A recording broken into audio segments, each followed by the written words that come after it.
আরে বন্ধু, বাবক থেকে না টাকা চাস না, বুঝছো? এটা ব্যবসা করার জন্য টাকা তো দিলই না, উল্টে বাইর থেকে বাই করে দিল। সকাল থেকে কিছু খাইনি। তোর কাছে কি কোনো টাকা পয়সা আছে না কিছু খাওয়ার মতন? আসলে অত টাকা তো আমার কাছে নেই, কিন্তু দুইজনের জন্য একটু ভাত আর ডাল অর্ডার করে, এটুকু আমি খাওয়াতে পারবো। যার সামর্থ্য আছে তাই, এর বেশি তো আর না। অনেক অনেক ধন্যবাদ রে বন্ধু। এর আগে অনেকজনের কাছে ফোন দিছিলাম, ওরা তো কেউ ফোনই ধরলো না। অনেক ধন্যবাদ তোরে খাওয়ানোর জন্য। হ্যাঁ গাইস, আসসালামু আলাইকুম।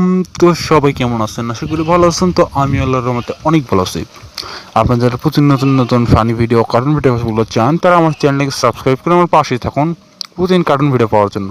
আর হ্যাঁ গাইস, আমি গত একটা ভিডিওতে বলছিলাম যে প্রতিদিন হয়তো কার্টুনগুলো দিতে পারবো না, কিন্তু জ্বালানি সংকটের কারণে হয়তো বিদ্যুৎ কিছুদিন নাও থাকতে পারে। এটা কতটা সত্য আমি তা জানি না, কিন্তু তবুও আমি এটা শুনলাম।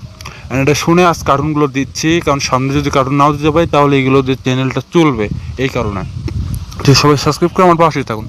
আরে বন্ধু, হঠাৎ তুই আমার হোটেলে ডাকলো, কিছু খাওয়াবো নাকি? আমি ফকির, তুই হামাক থেকে খাবার চাচ্ছিল, এখন কথা হলো রে।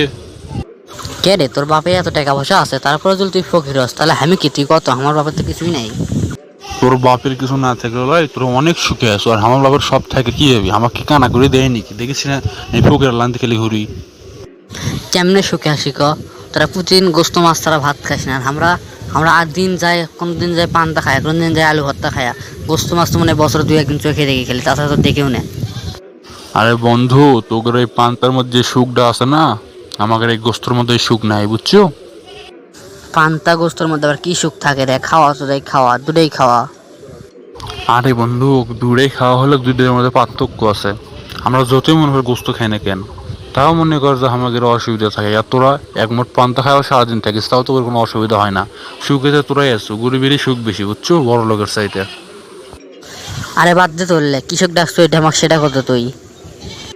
আরে বন্ধু, বাবক থেকে না টাকা চাস না, বুঝছো? এটা ব্যবসা করার জন্য টাকা তো দিলই না, উল্টে বাইর থেকে বাই করে দিল। সকাল থেকে কিছু খাইনি। তোর কাছে কি কোনো টাকা পয়সা আছে না কিছু খাওয়ার মতন? আসলে অত টাকা তো আমার কাছে নেই, কিন্তু দুইজনের জন্য একটু ভাত আর ডাল অর্ডার করে, এটুকু আমি খাওয়াতে পারবো। যার সামর্থ্য আছে তাই, এর বেশি তো আর না। অনেক অনেক ধন্যবাদ রে বন্ধু। এর আগে অনেকজনের কাছে ফোন দিছিলাম, ওরা তো কেউ ফোনই ধরলো না। অনেক ধন্যবাদ তোরে খাওয়ানোর জন্য।